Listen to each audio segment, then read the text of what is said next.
प्यारे साथियों नमस्कार, जय हिंद, आदाब। कैसे आप सभी लोग?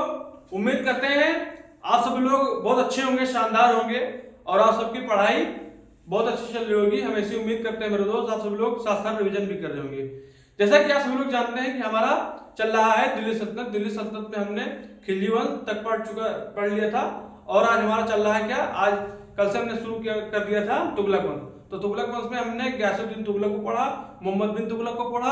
आज हम पढ़ेंगे फिरोज शाह तुगलक। और आप सभी से रिक्वेस्ट है मेरे दोस्त कि हमारा आर्मी डिफेंस फैक्ट्री चैनल आप सभी लोग उसे शेयर करिए, सब्सक्राइब करिए, लाइक करिए, ठीक है मेरे दोस्त। और भाइयों और बहनों जो पढ़ रहे हैं वो भी, उनको भी शेयर करिए, वो भी लाभ उठा सके, ठीक है मेरे दोस्त। जो पढ़ा रहे हैं मेरे दोस्त, सारे इंपॉर्टेंट फैक्ट पढ़ा रहे हैं, क्वेश्चन आने के लायक है, ठीक है मेरे दोस्त। जितना भी पढ़ाया जा रहा है सारे एग्जाम में आने के लायक क्वेश्चन है, ठीक है। और एक बात ध्यान रखना, जो हमारा आज पॉइंट हमारा फिरोज शाह तुगलक है, इससे क्वेश्चन तो समझ लीजिए एग्जाम में आना ही आना है, क्योंकि यहाँ इससे तुगलक वंश जो तुगलक वंश था मेरे दोस्त, तुगलक वंश में सबसे प्रसिद्ध शासक यही था, ठीक है मेरे दोस्त, फिरोज शाह तुगलक था, ठीक है। तो ज्यादा समय नहीं गवाएंगे मेरे दोस्त, चलते हैं अपने हम पॉइंट के ऊपर। और हम सबसे पहले इसे पढ़ेंगे, जो इसका फिरोज शाह तुगलक का जो कार्यकाल था, इसका कार्यकाल था 1351 से 1388, ठीक मेरे दोस्त। 1351 से 1388 में 1388 तक था, ठीक है मेरे दोस्त। और एक बात ध्यान रखना, दिल्ली सल्तनत का दूसरा सबसे लंबा कार्यकाल था। दिल्ली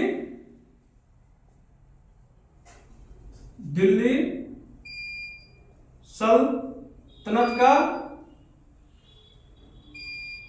दूसरा सबसे लंबा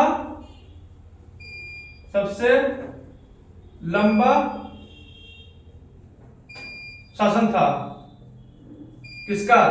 फिरोज शाह तुगलक का, ठीक है मेरे दोस्त। किसका बोल देंगे? फिरोज शाह तुगलक का शासन था, ठीक है मेरे दोस्त, ठीक है। किसका तो बोल देंगे? फिरोज शाह तुगलक का शासनकाल था, ठीक है। और इसके बाद में इसे सिकंदर लोदी और औरंगजेब का आगामी कहा गया है, ठीक है मेरे दोस्त। इसे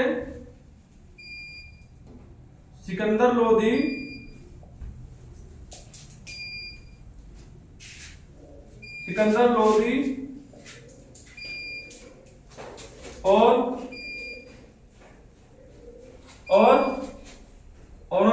आगामी कहा गया,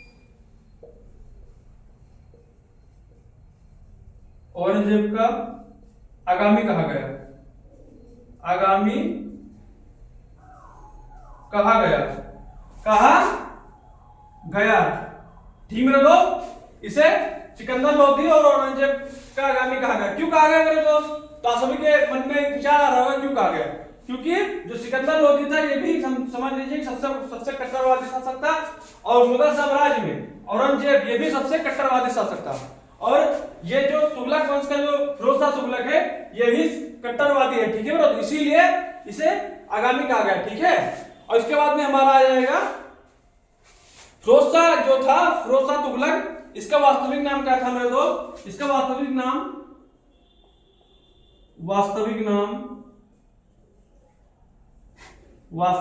मेरे दोस्त, वास्तविक नाम कमालुद्दीन,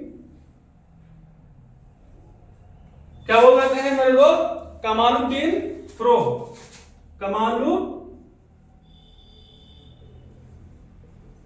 कमालुद्दीन फिरोज। बाद में इसे फिरोज कहा गया, ठीक है मेरे दोस्त, कमालुद्दीन फिरोज। ये क्वेश्चन पूछा जाएगा कि फिरोज शाह तुगलक जो था, इसका वास्तविक नाम क्या था, तो बोल देंगे कमालुद्दीन फिरोज था, ठीक है मेरे दोस्त। एक बात ध्यान रखना, जो ये फिरोज शाह है, फिरोज शाह जो था गयासुद्दीन तुगलक के छोटे भाई रज्जब का पुत्र था, ठीक है मेरे दोस्त। ये लिखेंगे इधर, गयासुद्दीन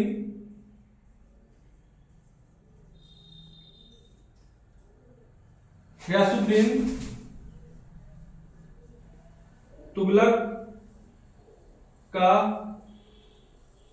छोटा भाई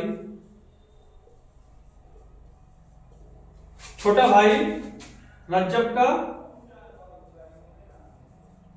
रज्जब का पुत्र था। ठीक मेरे दोस्त, रज्जब का पुत्र था। एक बात ध्यान रखना, पूछेगा कि किसका पुत्र था तो बोल देंगे कि रज्जब का पुत्र था। ठीक है मेरे दोस्त, इतना नोट कर लीजिए। और एक बात, ये जो गयासुद्दीन तुगलक है ये कौन था मेरे दोस्त? आप सभी लोग जानते होंगे कौन था ये बोल देंगे तुगलक वंश का संस्थापक था। ठीक है मेरे दोस्त, कौन था? संस्थापक था। कौन था? गयासुद्दीन तुगलक का कौन था मेरे दोस्त? संस्थापक था। ठीक है, तुगलक वंश का।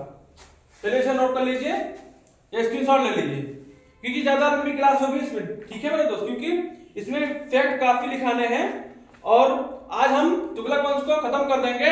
कल से हम शुरू कर देंगे नया वंश, सैयद वंश। ठीक है मेरे दोस्त, कौन सा वंश मेरे दोस्त? तो बोल देंगे कल से हम सैयद वंश शुरू कर देंगे। उसके बाद में सैयद वंश कल सैयद वंश खत्म कर देंगे। उसमें ज्यादा क्वेश्चन नहीं पूछेगा। इसमें जो मेन टॉपिक है उसको पढ़ लेंगे। उसके बाद में हम आ जाएंगे लोधी वंश। ठीक है मेरे दोस्त, लोधी वंश में एक दो क्लास होगी और उसके बाद में हम शुरू कर देंगे मुगल साम्राज्य। ठीक है मेरे दोस्त, क्या शुरू कर देंगे? तो मुगल साम्राज्य हम शुरू कर देंगे। ठीक है, इतना नोट कर लीजिए।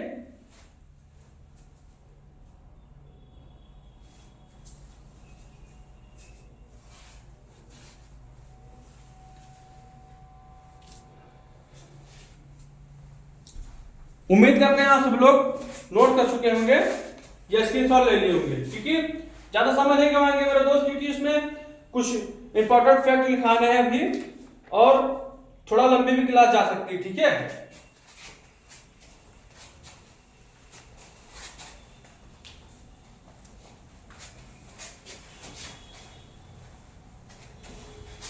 और आप सभी लोग स्टैटिक जीके क्लास के लिए तैयार रहिएगा। ठीक है, उसकी भी क्लास शुरू होने वाली है, बस एक हफ्ते में शुरू कर देंगे। उसे साथ साथ चलेगा, हिस्ट्री और स्टैटिक साथ साथ चलेगा। ठीक है, बेहतरीन तरीके से उसको भी लेंगे क्लास और अच्छे से पढ़ेंगे। ठीक है, इसके बाद हम आ जाएंगे, हमारा पॉइंट है इसकी माता का नाम क्या था? इसकी माता का नाम, माता कौन थी मेरे वीर? कौन था? बीबी जयला। इसकी माता का नाम क्या नाम था?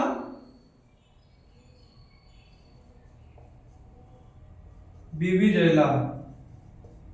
और ये हिंदू थी। ठीक है, ये हिंदू थी। ठीक है तो बीबी जयला जो थी ये हिंदू थी। ठीक है, और उसके बाद में इसके बाद पॉइंट लिखिएगा आप सभी लोग, इसके शासनकाल को दिल्ली सल्तनत का सबसे भ्रष्ट शासनकाल कहा गया। ठीक है, इसके शासनकाल को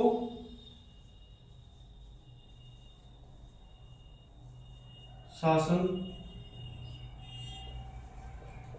काल को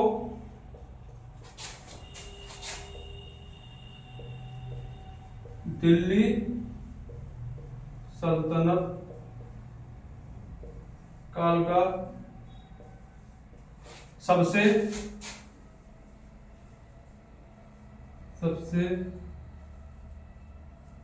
भ्रष्ट शासन कहा गया।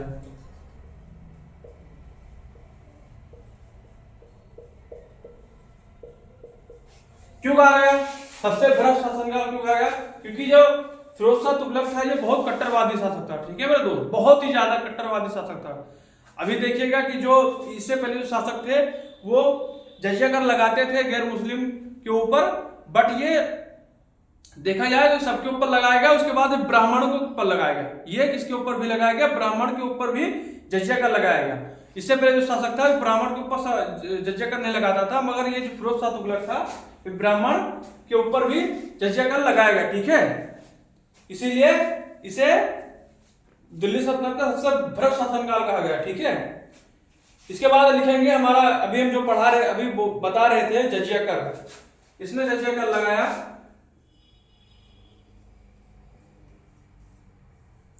जजिया कर आप सभी लोग मन में आ रहा होगा जजिया कर क्या है? तो एक जजिया कर है वो एक गैर मुस्लिम के ऊपर लगाया जाता था। ठीक है मेरे दोस्त, गैर मुस्लिम के ऊपर लगाया जाता था। ठीक है, जजिया कर लगाया, और इधर लिख लेंगे ब्रैकेट में, ब्राह्मण के ऊपर भी लगाया गया। इससे पहले नहीं लगाया गया,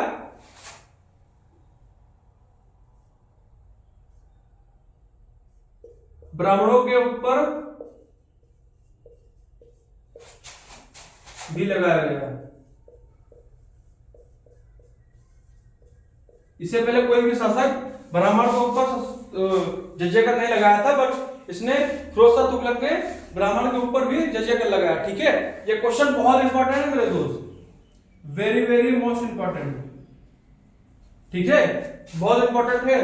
जो भी लिखाए हैं जजिया कर ब्राह्मण के ऊपर भी लगाया गया, इसीलिए इस क्वेश्चन हाईलाइट जाता है, क्वेश्चन ज्यादा पूछा जाता है। ठीक है, उसके बाद में लिखेंगे जकात।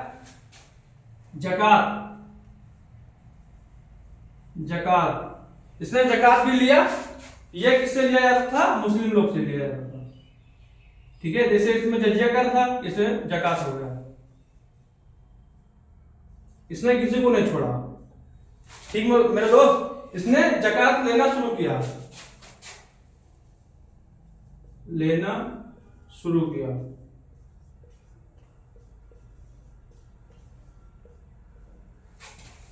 ठीक मेरे दोस्त, इतना नोट कर लीजिए। इसके बाद हम दूसरे पॉइंट में आएंगे। इसके बाद हमारा आएगा, इसने सिंचाई कर हवे सर्व लगाया। ठीक है मेरे दोस्त, इसने सिंचाई कर हवे सर्व लगाया। ठीक है, कितना लगाया? 10% लगाया। इसे ऊपर मिटाकर लिखेंगे, इसने सिंचाई कर लगाया। इसने सिंचाई कर लगाया, सिंचाई कर लगाया। उसका नाम क्या था मेरे दोस्त? क्या नाम था मेरे दोस्त? अभी मैंने बताया है, हवे सर्व, हब ए सर्व। ठीक मेरे दोस्त, क्या लगाया गया? कितने परसेंट लगाया गया? तो बोल देंगे 10% लगाया गया। 10%। ठीक है, 10% लगाया गया। ठीक है, इतना नोट कर लीजिए। इसके बाद में आएंगे हम, इसने 5 बड़ी नहरें, 5 बड़ी नहरें, 50 बांध, 30 झीलें और 150 कुएं खुदवाए। ठीक है,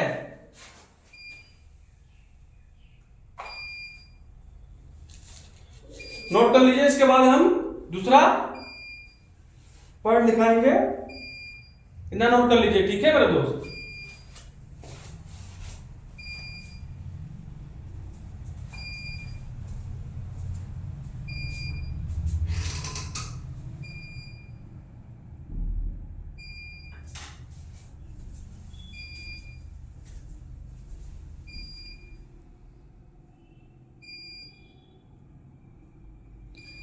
उम्मीद करते हैं आप सभी लोग इसे नोट कर चुके होंगे। इसके बाद हम शुरू करेंगे। इसके बाद हमारा पॉइंट है क्या? इसके बाद हमारा पॉइंट है 5 बड़ी नहरें बनवाए या खुदवाए और 50 बांध, 30 झीलें और 150 कुएं खुदवाए। ठीक है, 150 कुएं खुदवाए, 150 कुएं खुदवाए। देखेंगे इसने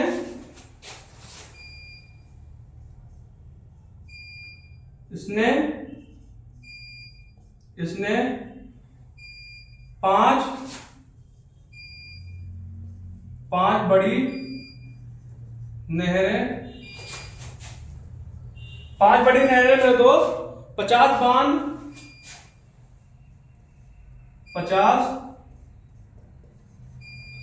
बांध,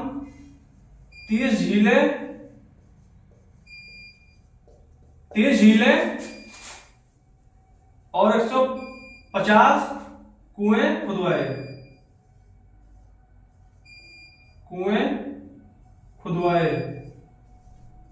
या खुदवाया। ठीक है मेरे दोस्त, इसने 5 बड़ी नहरें, 50 बांध और 30 झीलें, 150 कुएं खुदवाए। ठीक है मेरे दोस्त, उसके बाद में हम आएंगे, इसने ससगनी सिक्का चलवाया था। ठीक है मेरे दोस्त, इसने ससगनी सिक्का चलवाया था। इसने ससगनी सिक्का चलवाया।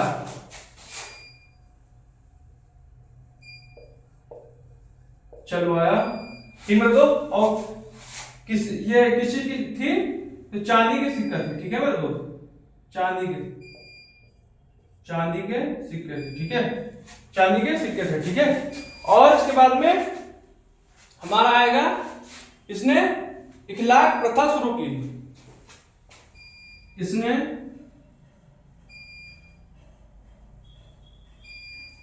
क्या बोलते हैं, इतलाक प्रथा शुरू की।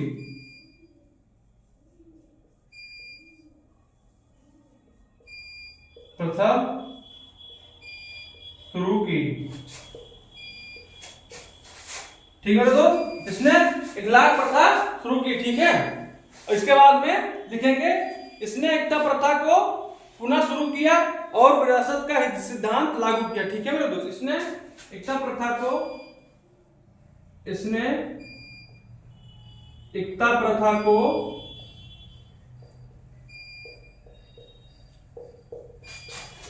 पुनः शुरू किया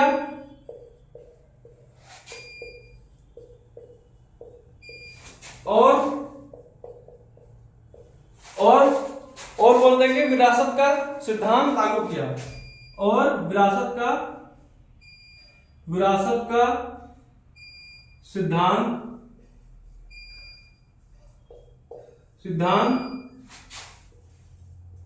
लागू किया,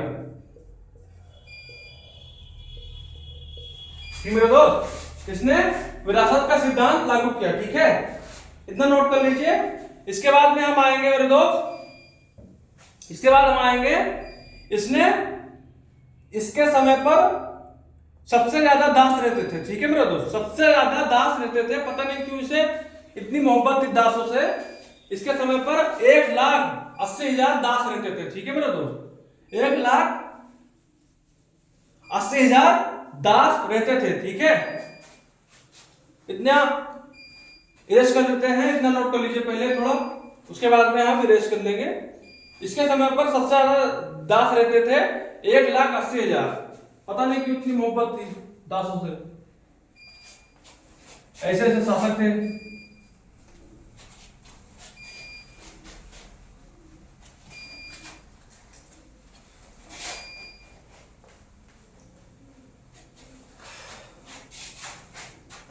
इसके समय पर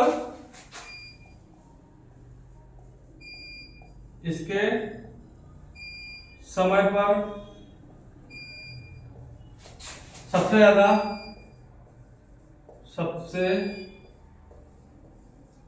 ज्यादा दास रहते थे। कितने रहते थे? तो लगभग क्या बोलते हैं, 1,80,000, ठीक है। तो 1,80,000 दास रहते थे, ठीक है। तो कितने, तो बोल देंगे 1,80,000 दास रहते थे, ठीक है, 1,80,000, ठीक है, 1,80,000। इसने रोजगार के लिए दफ्तर खाना खुलवाया। इसने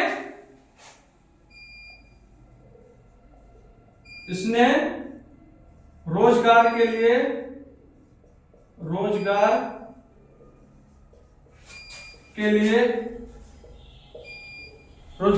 दफ्तर खाना खुलवाया,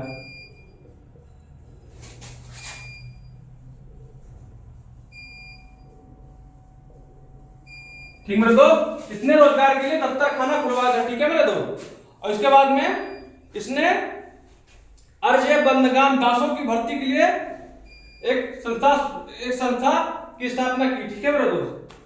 इसने अर्ज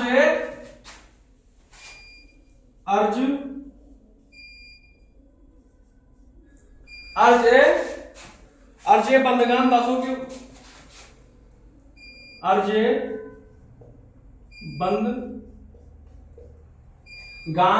अर्ज बंदगान की भर्ती के लिए, क्या बोल देंगे, दास भर्ती के लिए, दास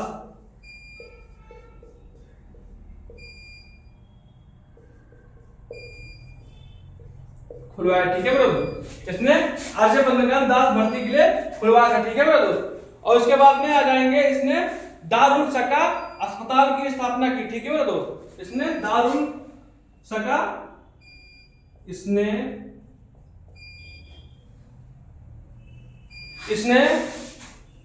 दारुल सका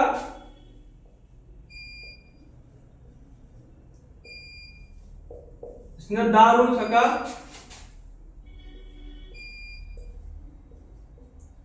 अस्पताल की स्थापना की, ठीक है दोस्तों। इसने दारुल सका अस्पताल की स्थापना की, हॉस्पिटल यानी हॉस्पिटल बोल देंगे, ठीक है। इसने दारुल सका अस्पताल की स्थापना की, ठीक है मेरा दोस्त, इतना नोट कर लीजिए।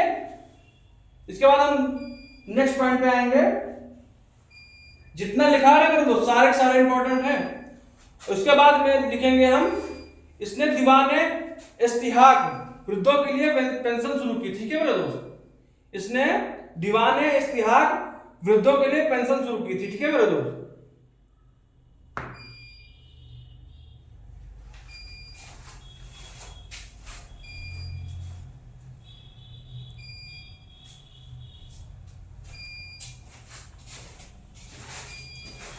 उम्मीद करते हैं आप सब लोग इसे नोट कर चुके होंगे या स्क्रीनशॉट ले चुके होंगे।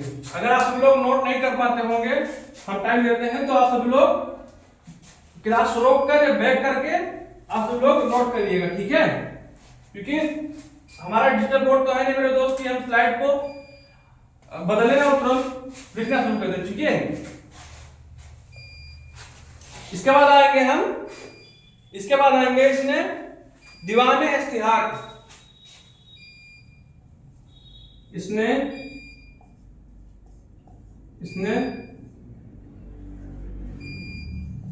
दीवान ए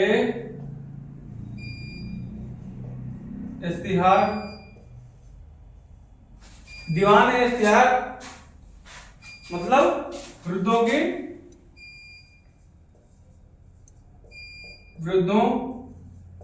के लिए पेंशन शुरू की,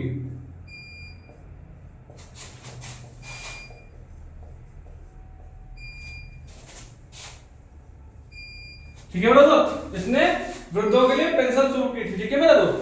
कौन से? दीवाने इस्तिहाक, ठीक है मेरा दोस्त। इसके बाद में आएंगे दीवाने रिसालत लोक शिकायत के लिए, ठीक है मेरा दोस्त। इसने दीवाने रिसालत दीवान ए रिसालत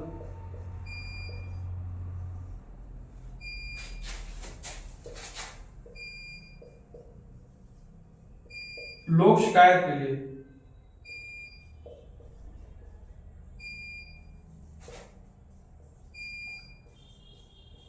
ठीक है दोस्तों, लोक शिकायत के लिए, ठीक। इसके बाद में हम इसने कई सारे नगर बसाए थे, लगभग 300 नगर बसाए थे, जिसमें हमें पूरा नहीं लिखने हैं, जिसमें हम 4-5 जो इंपॉर्टेंट है उसे लिखेंगे, ठीक है। इसने पहले तो नोट कर लीजिए, इसके बाद हम इसे रिवाइज करके अच्छे से लिखेंगे, ठीक है।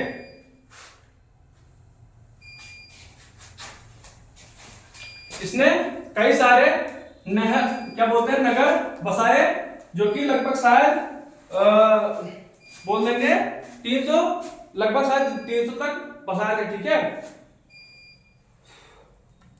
इसने कई सारे नगर बसाए।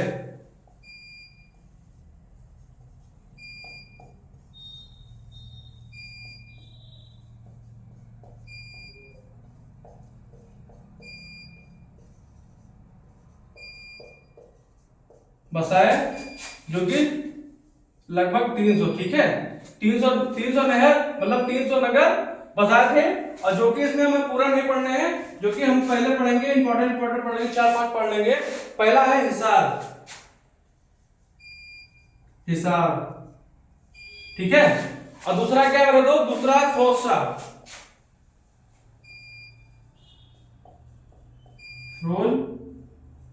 शाह। और तीसरा क्या है मेरे दोस्त?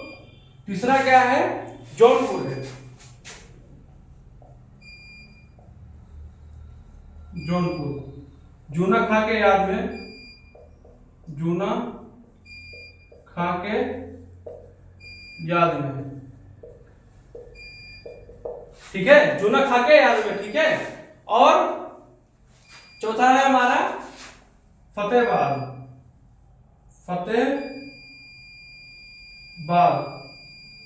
ठीक मेरे दोस्त, हमारा क्या है दूसरा, फतेहबाद, ठीक है।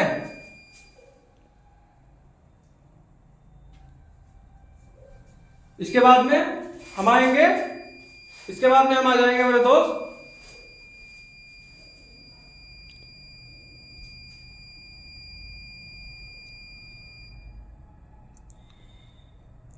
भाई, थोड़ा लाइट इशू चल रहा है हमारे यहाँ, जो कि लाइट नहीं चल रही है, बारिश बहुत ज्यादा हुई है, आंधी आई है, तो इसीलिए लाइट इशू थोड़ा है। इन्वर्टर चार्ज नहीं मेरा, तो इसने, इसके बाद हम एक बार इस लास्ट वर्ड लिख लेंगे।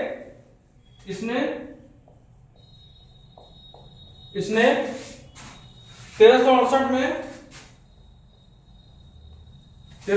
में कुतुब मीनार की मरम्मत कराई,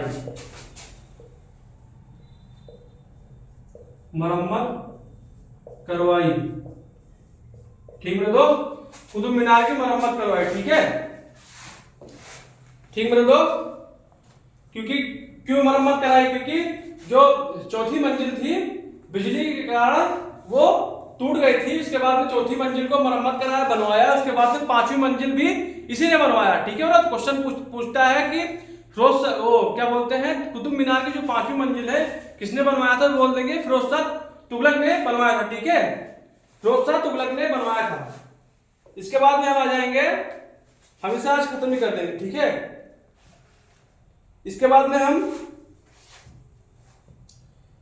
इसका अंतिम दिन था, इसका अंतिम दिन था, इसका अंतिम दिन था 1387 से 1388 के बीच में, ठीक है। इसका अंतिम दिन था,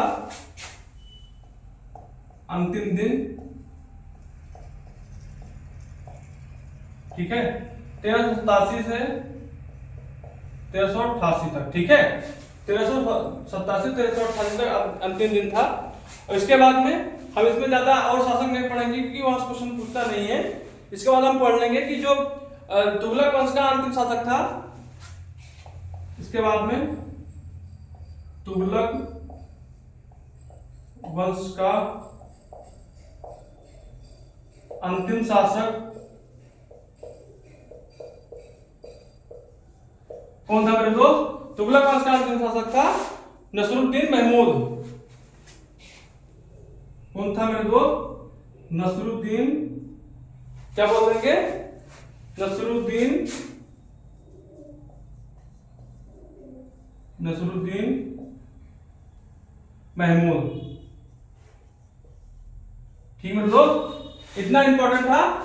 तुगलक वंश का अंतिम शासक कौन है, तो नसरुद्दीन महमूद था, ठीक है मेरे दोस्त। इसके बाद हम कल आएंगे मेरे दोस्त, आज हम अपनी वाणी को विराम देते हैं, और इसके बाद हम नेक्स्ट क्लास में मिलेंगे मेरे दोस्त। इसके बाद हमारा क्लास है कौन सा, तो बोल देंगे, इसके बाद हमारा शासक है कौन सा, तो बोल देंगे सैयद वंश है हमारा। इसके बाद कौन सा शासन है हमारा, क्या है, इसके बाद कौन सा वन है, तो बोल देंगे सैयद वंश है, जो कि तुगलक वंश के बाद में आएगा सैयद वंश, सैयद वंश के बाद में आएगा लोधी वंश। लोधी वंश है दिल्ली सल्तनत का अंतिम, क्या बोलते हैं, अंतिम वंश है। उसके बाद में हमारा मुगल साम्राज्य आएगा। 2-3 दिन में हम मुगल साम्राज्य को शुरू कर देंगे, ठीक है मेरे दोस्त। तो उम्मीद करते हैं आप सभी को क्लास बहुत अच्छी लगी होगी, और उम्मीद करते हैं आप सभी लोग अच्छे से पढ़ रहे होंगे, ठीक है मेरे दोस्त। तो चलिए मिलते हैं दूसरी क्लास में, जब तक के लिए धन्यवाद, जय हिंद, आदाब।